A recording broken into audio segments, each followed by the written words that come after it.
The air on the rooftop garden was a lie. It smelled of lavender and damp earth, a carefully curated piece 15 stories above the chaos of the city. Dr. Alara Vance breathed it in, a shallow, tight breath that did nothing to loosen the knot of dread in her stomach.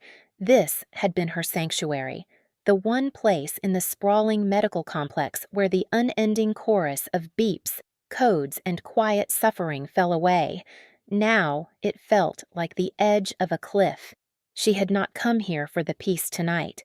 She had come here because it was the only place Marcus wouldn't think to look for her first. It was a foolish hope, a child's logic. Marcus always found her.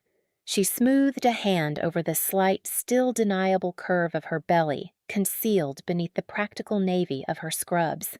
A life, a secret she had guarded for 10 weeks, a secret that had given her the final, terrifying courage to leave. She had packed one bag, left the key on the cold marble countertop of the penthouse he owned, and walked away from a life that had been slowly suffocating her in silks and diamonds. The whisper of expensive leather shoes on stone cut through the manufactured calm. She didn't need to turn. She knew the sound, the arrogant, unhurried cadence of a man who believed the world was his to walk upon. Ilara.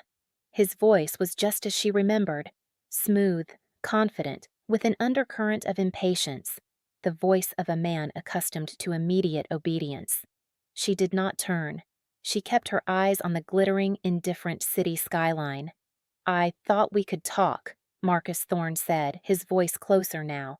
He stopped beside her, not touching her, but his presence was a physical weight, crowding her, stealing the manufactured piece of the garden. He was dressed in a tailored suit that probably cost more than her first car, his posture a study in relaxed power. It was a performance, and he was its sole, adoring audience. "There's nothing to talk about, Marcus," she said. Her voice was steady, a small miracle. She had practiced this tone in the mirror of her new, tiny apartment, the apartment he had not yet found. He chuckled, a low, condescending sound. "Don't be dramatic. You had your little tantrum. You made your point. Now it's time to come home." Home. He called that glass box in the sky home. She called it a cage with a spectacular view. She thought of the way he'd look at her, not as a person, but as an acquisition. The brilliant doctor, the beautiful black woman on his arm, a testament to his progressive, impeccable taste. He had collected her the same way he collected art and companies. "I have a home," she said, her voice quiet but firm. He sighed, the sound of a parent dealing with a difficult child. "This little adventure of yours is over. I have the papers in the car. An NDA, some standard agreements. You sign them, we forget this little episode ever happened." She finally turned to look at him. His handsome face was arranged in an expression of magnanimous patience. He was offering her a deal, a return to the gilded cage. He had not updated the file. He was working from a version of her that had never been accurate, a version that he had invented to suit his own narrative. "No," she said. The mask of patience cracked. Just a little, a flicker of irritation in his eyes. "No? Ilara, don't be stupid. You have an obligation. To me. To the life we built." "You built a portfolio, Marcus. I was just one of the assets. I'm divesting." His jaw tightened. He did not like her using his own language against him. "This is because of the other night, isn't it?" I apologized. It was a stressful quarter. He spoke of his rage as if it were a market fluctuation, a temporary downturn that had already corrected itself. He had thrown a crystal glass not at the wall, but in her direction, shattering it so close to her head that she'd felt the displaced air on her cheek. "I'm pregnant, Marcus." The words fell into the space between them, heavy and absolute. She watched his face, a morbid curiosity guiding her.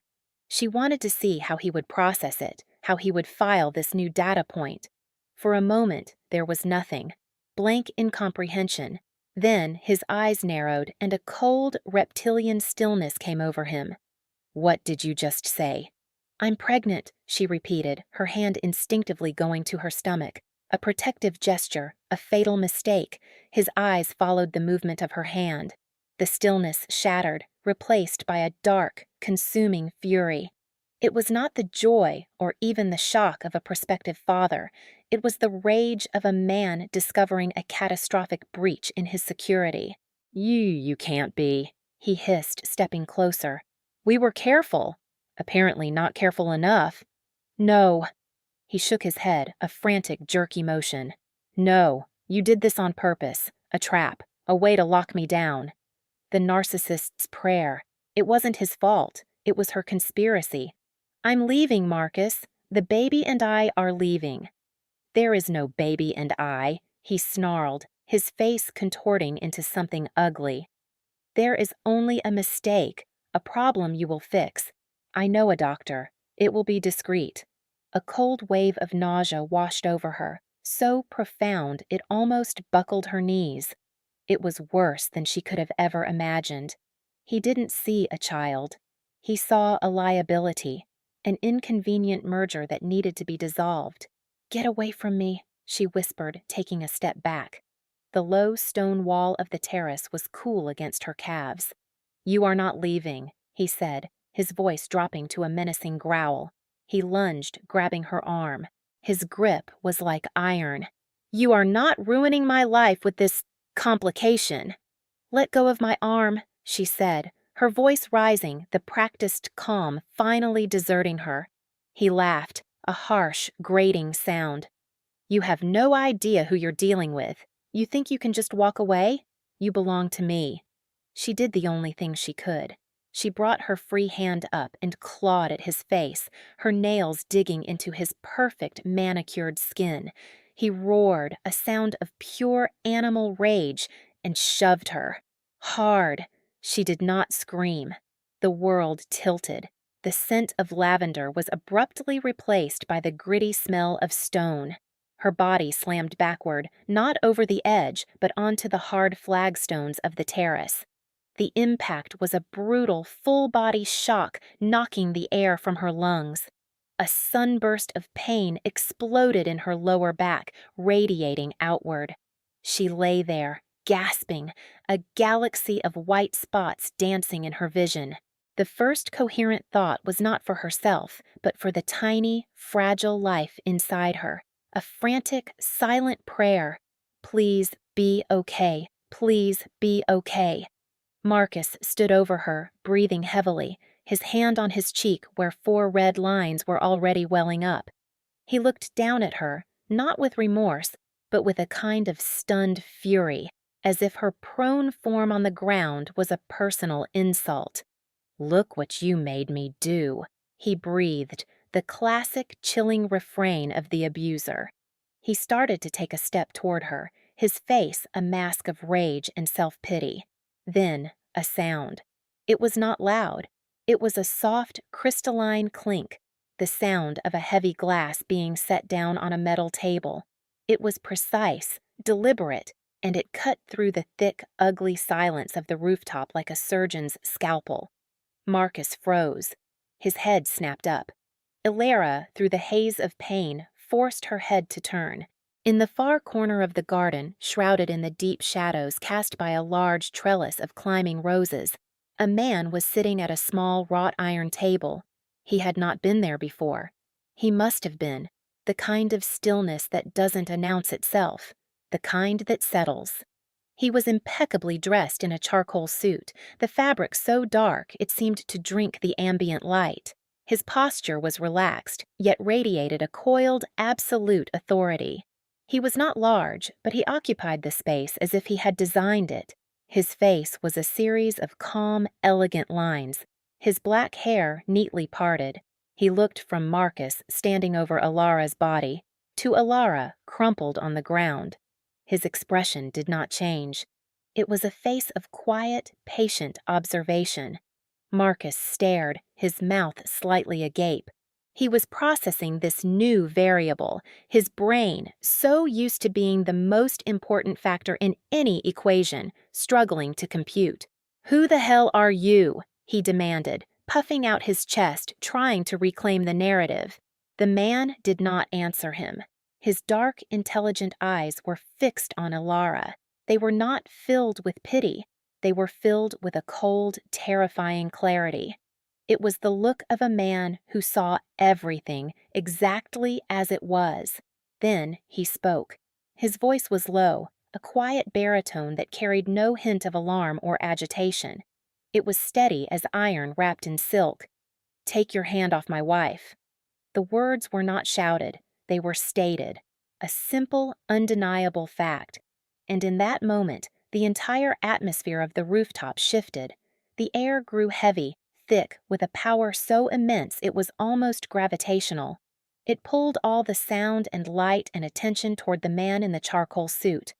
Marcus blinked, utterly disoriented. "You're... what? Who are you? This is a private conversation." He was flailing, his performed power deflating like a punctured lung. The man in the suit slowly rose to his feet. He did not rush. He was not performing. His movements were economical, precise. He walked toward them, his expensive shoes making no sound on the stone. He stopped a few feet away, his gaze shifting from Alara to Marcus. He looked at the scratches on Marcus's cheek, then back down at Alara on the ground. A flicker of something cold and ancient moved in his eyes. "Security," he said, the word spoken so softly it was almost a whisper. But it was not a request. It was a summons. From the stairwell door that Alara had used to access the roof, two men emerged. They were built like refrigerators and moved with the silent, fluid grace of predators. They wore simple black suits and earpieces. They had not been there a second ago. They were simply there now. They flanked Marcus, their presence absolute. Marcus looked from the man to the security team, his face a comical mask of confusion and outrage. "What is this? You can't just—" "Mr. Thorne," the man in the charcoal suit said, his voice still unnervingly calm. He finally looked Marcus in the eye. "Your access to this building has been revoked. The associates who escorted you up here have been terminated. Your car is being towed from the executive garage as we speak." Each sentence was a hammer blow, delivered with the quiet precision of a master craftsman. "You have no authority here," Marcus sputtered, his voice cracking. The man tilted his head slightly. A ghost of a smile, devoid of all humor, touched his lips. "This hospital is a subsidiary of the Kwan Group. As of last year, I am Jinwoo Kwan. I have all the authority here." The name hung in the air. Kwan. Even Marcus, in his self-obsessed bubble, knew that name. It was a name spoken in hushed, reverent tones in boardrooms and on trading floors. A name synonymous with untouchable, global power. A ghost entity that bought and sold empires with the quiet click of a key. Marcus's face went pale. The blood drained from it, leaving his skin a pasty, sickly white. The scratches on his cheek stood out in stark, vivid relief. He was no longer a predator. He was prey, and he had just realized the trap he'd walked into was infinitely larger and more complex than he could have ever conceived. "Wife?" he whispered, the word a ragged puff of air. He looked at Alara, then back at Jinwoo Kwan. The pieces were clicking into place in his mind, but they were forming a picture of pure, abject horror. Jinwoo did not deign to answer. He simply gave a slight, almost imperceptible nod to the two men. They moved without wasted motion. One took Marcus's left arm, the other his right. Marcus struggled for a second, a pathetic, reflexive spasm before their grip tightened. He let out a small, strangled yelp of pain. "You can't do this!" he shrieked, his voice high and thin. "Alara, tell them who I am!" Alara said nothing. She was pushing herself up, her body screaming in protest. The pain in her back was a sharp, terrifying blade. Jinwoo was suddenly there, kneeling beside her. He did not touch her immediately. He held his hands out, palms up, a gesture of profound, patient respect. "Dr. Vance," he said softly, his voice for her alone. "Are you able to stand?"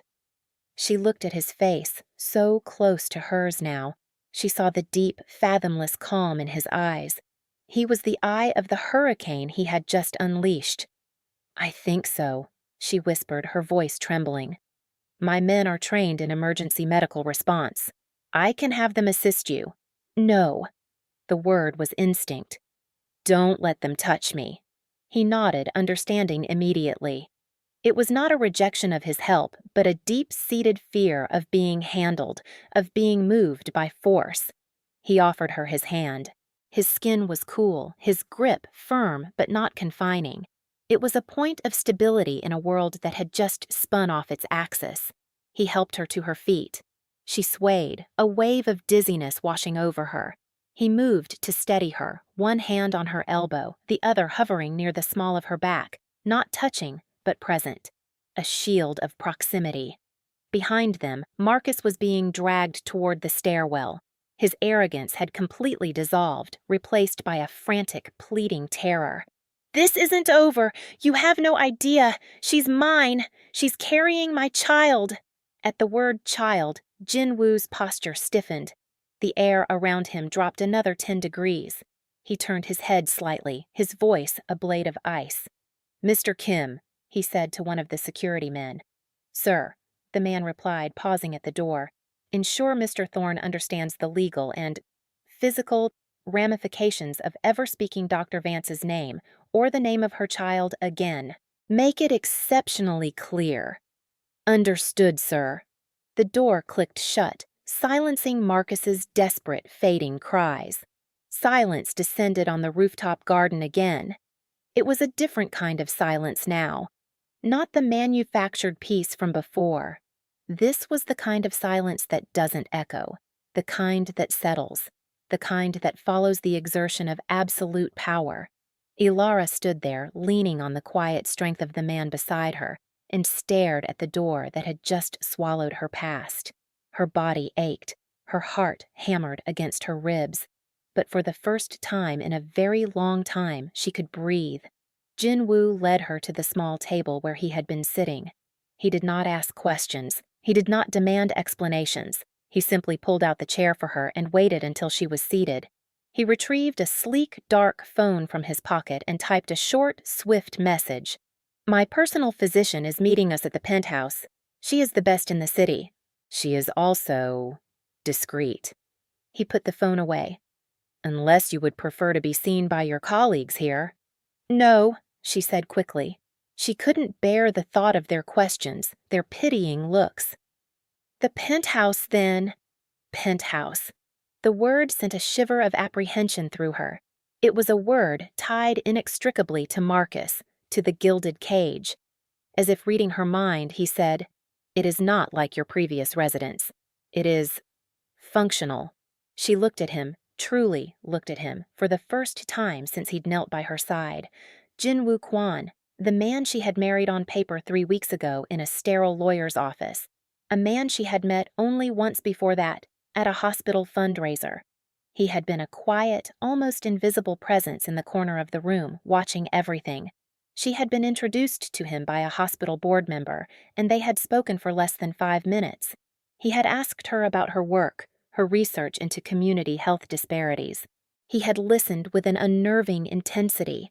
2 weeks later, after she had finally left Marcus, a lawyer from the Kwan Group had contacted her. He had offered her a solution, a legal shield, a marriage of convenience to a man so powerful, so untouchable, that Marcus Thorne would be nothing more than a gnat buzzing at the window of a fortress. She would be legally, financially, and physically protected. In return, she would owe him nothing. It was a contract, a transaction. She had thought it was an abstraction, a piece of paper that would keep Marcus's lawyers at bay. She had not understood that the fortress was real, that the man was real, that the power was not just legal and financial, but primal and immediate. She had signed the papers, feeling a sense of surreal detachment, believing her husband to be a phantom, a name on a document who would remain a continent away, a silent, benevolent ghost in her new life. She had been wrong. "You were here," she said, the words a statement, not a question. "The whole time." He met her gaze. "Yes." Why? My team has been monitoring Mr. Thorne since you left him. His behavior was escalating. A confrontation was inevitable. I prefer to control the variables. He had been watching, protecting her from the shadows, a silent, sovereign force she hadn't even known was there. The thought was both terrifying and profoundly comforting. My wife, she repeated his earlier words, her voice barely a whisper. You called me your wife. It is a statement of fact, he said simply, as if discussing the weather. Legally, you are Mrs. Kwan. It is a fact Mr. Thorne needed to understand in the most direct terms possible. He paused, his gaze softening almost imperceptibly. Does the title displease you? She stared at him, at this quiet, powerful man who had just dismantled her tormentor with a few soft-spoken words. Displease her? She felt a hysterical laugh bubble up in her chest, but she choked it down. No, she managed to say, it does not displease me. A black car, so sleek it seemed to be carved from a single piece of obsidian, was waiting for them in a private underground exit. The driver, a man with the same quiet professionalism as the security team, held the door open. The interior was Spartan but luxurious, all black leather and cool, brushed steel. It smelled of nothing. The ride was silent. Alara leaned her head against the cool glass of the window, watching the city lights blur into streaks of neon and gold. The adrenaline was beginning to fade, leaving behind a deep, bone-weary exhaustion and a throbbing ache in her back. Every bump and turn of the car was a fresh wave of pain. Beside her, Jin Woo sat perfectly still, a statue of calm. He did not try to fill the silence. He simply shared it with her. The building they arrived at was a severe, elegant needle of black glass and steel that pierced the sky. There was no grand lobby, only a discreet private elevator that opened directly into the penthouse. The word functional had been an understatement. The space was vast, a 2-story expanse of floor-to-ceiling windows that offered a breathtaking 270-degree view of the city. But where Marcus's home had been cluttered with ostentatious art and status symbols, this was a space of monastic simplicity. The furniture was minimalist, the colors were a muted palette of gray, black, and white. There was no clutter, no personal effects. It was less a home and more a command center, a beautiful, sterile, and utterly safe fortress. A woman was waiting for them. She was in her late 50s with sharp, intelligent eyes and a calm, reassuring demeanor. Dr. Lin, Jin Woo said by way of introduction. This is Dr. Ilara Vance, my wife. He said it again. My wife. This time, it landed differently. Not as a weapon, but as a statement of belonging. Dr. Lin nodded, her expression kind. Dr. Vance, please, come with me. We have a room prepared for the examination. Ilara allowed herself to be led to a room that looked more like a state-of-the-art clinic than a bedroom. The examination was thorough, professional, and blessedly gentle. Jin Woo did not hover. He disappeared, leaving her to the care of the capable physician. After a long, tense hour, Dr. Lin smiled. You have some deep bruising on your back and a mild concussion. You'll be sore for a week. But everything else is fine. She paused, her smile widening. The baby is fine. The heartbeat is strong. You're both fighters. Relief, so potent it felt like a physical blow, washed over Alara. Tears she hadn't even realized she was holding back began to stream down her face. They were not tears of pain or fear, but of profound, gut-wrenching relief. When Dr. Lin left, Jin Woo reappeared. He stood in the doorway, holding a tray with a glass of water and a small plate of sliced fruit. He did not enter until she looked up and met his eyes. She is unharmed, Alara said, her voice thick with emotion. I know, he said. Dr. Lin informed me. He placed the tray on the bedside table. You should rest. He turned to leave, but she found her voice. Mr. Kwan. He stopped, turning back to her. Thank you. He inclined his head slightly. You are my wife, Dr. Vance. Your safety is my responsibility. There is no need for thanks. He left, closing the door softly behind him. Alara lay back against the pillows, the first real moment she'd had to process the sheer seismic shift in her reality. She was safe. The word felt foreign, a language she had not spoken in years. She was safe. And she was married to the quiet, formidable man who had made it so. She fell into a deep, dreamless sleep, the first she'd had in months. The next few days passed in a strange, quiet haze. Alara's world had shrunk to the confines of the penthouse, but instead of feeling like a cage, it felt like a cocoon. The pain in her back slowly subsided to a dull ache. She spent her time reading from the vast, eclectic collection in Jin Woo's library and staring out at the city below, a silent, distant observer. Jin Woo was a quiet, unobtrusive presence. He left for work before she woke and returned late in the evening. They would share a silent dinner at a long, polished black table, the city lights twinkling around them. He never asked about Marcus. He never asked about her past. Instead, he asked about her work. "Tell me about the architectural plans for the community clinic you were designing," he said one evening, his voice cutting through the comfortable silence. She was startled. "How did you know about that?" It was a passion project, something she worked on in her spare time, a dream of building a truly accessible, humane healthcare space for the city's underserved neighborhoods. She had mentioned it to Marcus once, and he had dismissed it as a charity hobby. "I had a file compiled," he said without apology, "on you, your work, your publications, your aspirations. I do not enter into partnerships without due diligence." A partnership. That's what he called their strange, paper marriage. Not a rescue. A partnership. The idea settled in her heart, warm and solid. So she told him. She spoke for over an hour, her voice growing stronger and more passionate as she described the flow of the rooms, the use of natural light to reduce patient anxiety, the integration of community spaces. He listened, his dark eyes never leaving her face. He did not interrupt. He just absorbed the information. The next day, a large drafting table and architectural supplies were delivered to the penthouse. There was no note. There didn't need to be. A week after the incident on the rooftop, a new presence entered the quiet world of the penthouse. An older woman with a face of serene, aristocratic beauty and the same deep, intelligent eyes as her son arrived one afternoon. She was dressed in a traditional Korean hanbok of pale, luminous silk. "Mother," Jin Woo said, bowing his head in a gesture of profound respect. "This is Alara." The old woman's eyes swept over Alara, taking in her still-healing posture, the slight curve of her belly, the cautious look in her eyes. A gentle smile touched her lips. She said something in soft, melodic Korean. "My mother welcomes you to our family," Jin Woo translated, his voice softer than Alara had ever heard it. "She says you have kind eyes, but a warrior's spirit. She is pleased." Alara felt a blush rise in her cheeks. The old woman, Mrs. Kwan, stepped forward and took Alara's hands in her own. Her skin was soft as old parchment.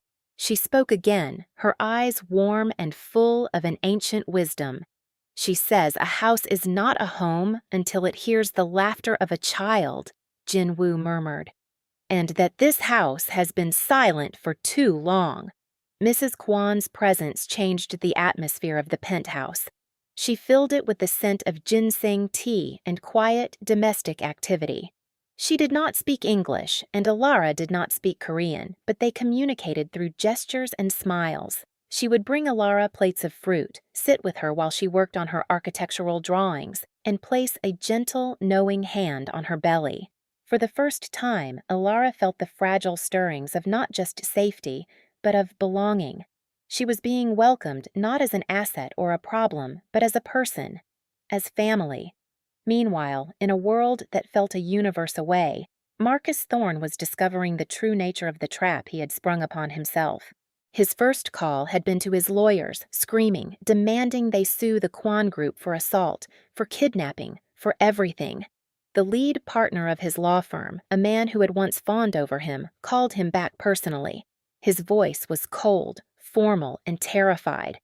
"Marcus, I can't represent you in this matter," he had said. "What do you mean you can't? I pay you a fortune. The Kwan Group is a significant client of our international parent company. A conflict of interest has been declared. We've been ordered to stand down. Frankly, Marcus, no reputable firm in this city will touch this." Then came the financial notices, an alert from his bank that his lines of credit had been frozen pending a review. A call from his broker, his voice panicked, informing him that a hostile takeover of his primary investment fund was underway, orchestrated by a shell corporation that had appeared out of nowhere. The companies he was trying to raid suddenly had their debts bought out, their boards fortified by new, unassailable members. He was being dismantled, piece by piece. His empire, which he had thought was a fortress of his own making, was revealed to be a house of cards, and a silent, unseen wind was blowing it all away. He could not accept it. His arrogance was a shield against reality. He did not connect the quiet, unassuming Asian man on the rooftop to this systematic annihilation. In his mind, the two were separate events. One was a personal dispute with a hysterical ex-girlfriend. The other was a vicious corporate attack. He was a victim on all fronts. "She'll be back," he told his reflection in the mirror of the hotel room he was now forced to live in. His credit cards had been declined. He was burning through his emergency cash. "Give her a week. She can't survive without me. She'll come crawling back." But weeks turned into a month. There was no word from Alara. His access to her was completely cut off. Her phone number was disconnected. Her email bounced back. She had vanished into the impenetrable fortress of the Kwan Group. His desperation grew, curdling into a toxic obsession. He hired a private investigator, a scumbag who worked on the fringes. The man came back a week later, pale and shaken. "I can't do it," he said, handing back the cash. "The woman, she's a ghost. But the people around her? They're not. I got made within an hour. A quiet man in a black suit paid me a visit, advised me to drop the case. He was very persuasive." Marcus was losing, and Marcus Thorne did not lose. He made one final, fatal miscalculation. He learned that the Kwan Group was hosting the annual Obsidian Gala, the most exclusive and high-profile philanthropic event of the year. It was the epicenter of the city's power structure. He knew, with the unshakable certainty of the deranged, that Ilara would be there, that her new husband would be showing her off. His plan formed, fueled by rage and delusion. He would confront her, publicly. He would expose her, shame her, reveal the truth about their baby. He would force her hand, make her choose. In his mind, the public pressure would make her crumble. He would be the wronged man, reclaiming what was his. He still believed he had that power. He sold his last remaining asset, a vintage watch, for a fraction of its value. He used the money to bribe a catering staff member for a uniform and access to the gala. He was going to war. The Obsidian Gala was held in a massive, custom-built pavilion overlooking the river. The air glittered with diamonds and buzzed with the low murmur of immense wealth and influence. It was a room where nations were discussed and markets were moved over champagne and canapes. At the center of it all stood Jinwoo Kwan and Dr. Ilara Vance. Ilara was breathtaking. She wore an architecturally precise gown of deep emerald silk that skimmed her body, no longer hiding but celebrating the gentle, perfect swell of her pregnancy. Her hair was swept up, showcasing the elegant line of her neck. For the first time in public, she looked serene.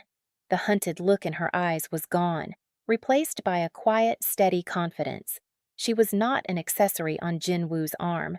She was his partner, standing beside him, greeting titans of industry and heads of state with a calm, intelligent grace. Jinwoo was, as always, a study in quiet control. He wore a dark blue suit that was the pinnacle of understated elegance. He stood beside Ilara, his hand resting lightly on the small of her back. A simple, possessive, and protective gesture. He did not glad hand or perform. He listened more than he spoke, his presence a point of gravitational certainty in the swirling room. They looked for all the world like a king and queen in their court. The disturbance started near the service entrance. A commotion, a raised voice.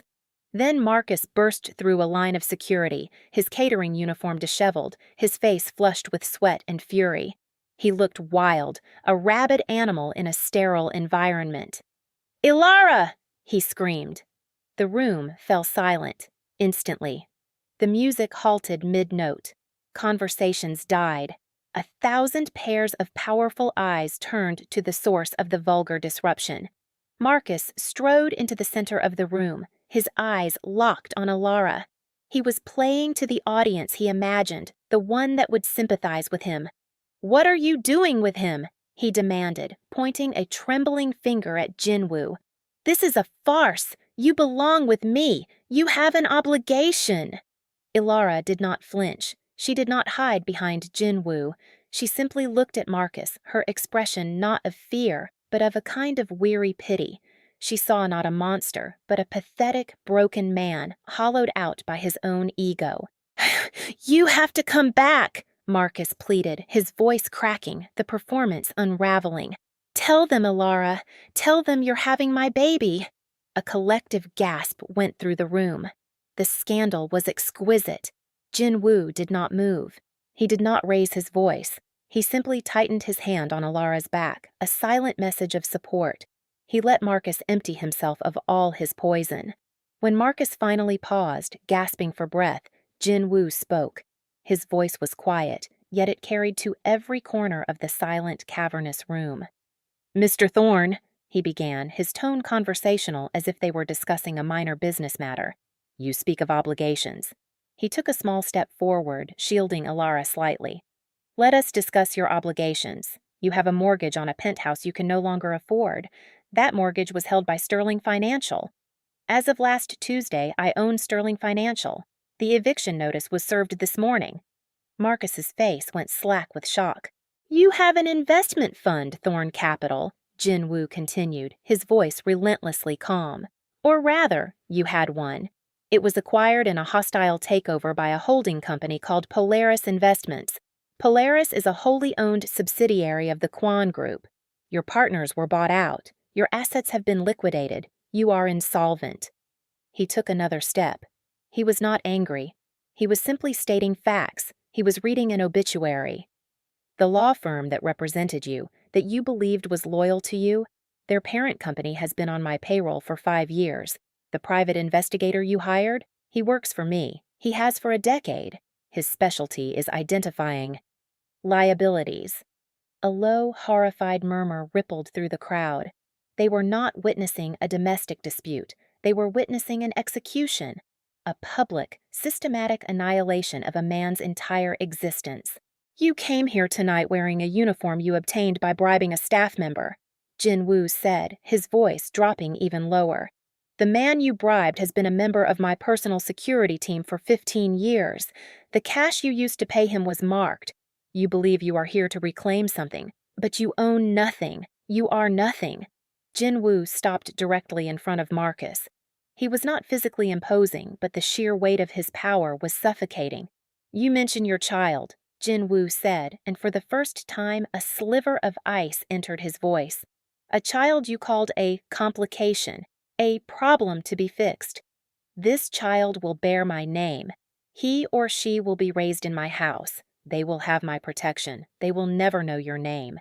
You will be a ghost, a forgotten footnote in their mother's history." He raised a hand, and his assistant, Mr. Kim, materialized at his side, holding a tablet. Jinwoo took it. "This is a restraining order, Mr. Thorne. It forbids you from coming within 500 yards of my wife or my child. It also contains a confession, signed by the doctor you tried to procure, detailing your request for an illegal termination. It is a document of remarkable clarity." He held the tablet up for Marcus to see. The finality of it all, the sheer, comprehensive totality of his ruin, finally broke through Marcus's delusion. His face crumpled. The rage, the arrogance, the self-pity, it all dissolved into a raw, primal terror. He had not just been outmaneuvered. He had been erased. He dropped to his knees. A sound, half sob, half scream, tore from his throat. He stared up at Jinwoo, his eyes wide with the horror of a man who has just seen God and realized he is not merciful. "Please," he wept, the word thick and wet. "Please, don't." Jinwoo Kwon looked down at the broken man at his feet for a long, silent moment. He did not show triumph. He did not show anger. He showed nothing. He was a force of nature that had run its course. He turned away, back to Ilara, and offered her his arm. "The air in here has become unpleasant," he said softly. "Shall we get some air?" As they walked away, security moved in and lifted Marcus to his feet. He was sobbing uncontrollably now, a pathetic, shuddering wreck. They escorted him out, his cries echoing in the vast, silent room until he was gone. Jinwoo did not take Alara outside. He led her onto the stage at the front of the room, where a podium was set up. He stepped up to the microphone, his arm still linked with hers. The most powerful people in the city watched them, their faces a mixture of awe, fear, and respect. "My apologies for the interruption," Jinwoo said, his voice calm and steady, resonating through the speakers. "A piece of old business that required a final public resolution." He paused, then turned to look at Alara, his expression softening in a way that no one in that room had ever seen. Many of you know me," he said to the crowd, "but you do not know the most important person in my life. This is Dr. Ilara Vance Kwan, my wife." He looked at her with profound pride. She is a brilliant physician and a visionary in the field of community health. For the past year, the Kwan Foundation has been searching for a new director for our global medical outreach program.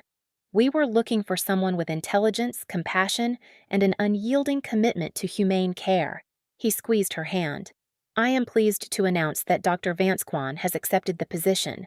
Her first project will be the construction and administration of 3 state-of-the-art community health centers in the most underserved boroughs of this city. The design, which she created herself, will be the new global standard for our foundation." He had not just protected her, he had not just saved her. He had seen her. He had seen her competence, her brilliance, her passion, and he was now reflecting it back for the entire world to see. He was not giving her a title. He was validating the one she had already earned. A slow, hesitant applause started. Then it grew, swelling into a thunderous ovation. It was an acknowledgement of her and a tribute to the absolute, terrifying power of the man who stood beside her. Later that night, they stood on the balcony of the penthouse, the city a carpet of glittering jewels below them. The cool night air felt clean, fresh. Alara leaned against the railing, the silence comfortable, complete. She had not cried, she had not trembled. When the confrontation happened, she had felt a strange, cold calm. She had watched the final act of Marcus's tragedy not as a victim, but as a survivor who had already moved on. "The clinic designs," she said quietly. "You knew all along you were going to build them." "I knew I was going to build them if the architect was sound," he corrected gently. "The designs are exceptional. The architect is even more so." She smiled, a real smile that reached her eyes. It felt like the first one in years. "You called me your wife again. It remains a fact. Is that all it is to you? A fact? A partnership? A responsibility?" He was silent for a long moment, his gaze on the distant horizon. When he spoke, his voice was low and raw with an emotion she had never heard from him before. "When I first saw you, at that fundraiser, you were talking to a donor. He was condescending to you, dismissing your work, and you handled him with a grace and intelligence that was like a blade. You dismantled his arguments without ever raising your voice. You were the most capable person in that room, and you were trapped." He turned to face her, his dark eyes intense. "When I learned of your situation with Mr. Thorne, the marriage contract was the most efficient solution, a legal and financial shield. That is what it was meant to be." He hesitated, a rare human flicker of uncertainty.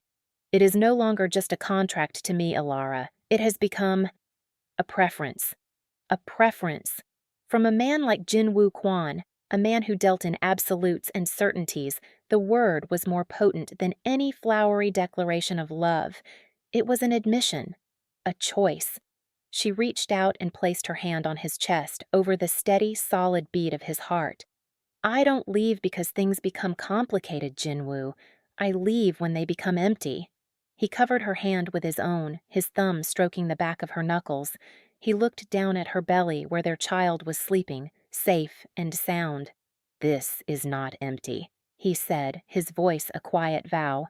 No, she whispered, her heart full. It's not. The weight of her past, the years of quiet endurance, the terror, the loneliness, it all finally lifted. It didn't vanish, but it settled, becoming a part of the foundation of the woman she was now, vindicated, empowered, safe. She looked out at the city, at the endless possibilities glittering in the dark. For the first time, it didn't look like a distant, indifferent landscape. It looked like a future. Their future. And it was just beginning.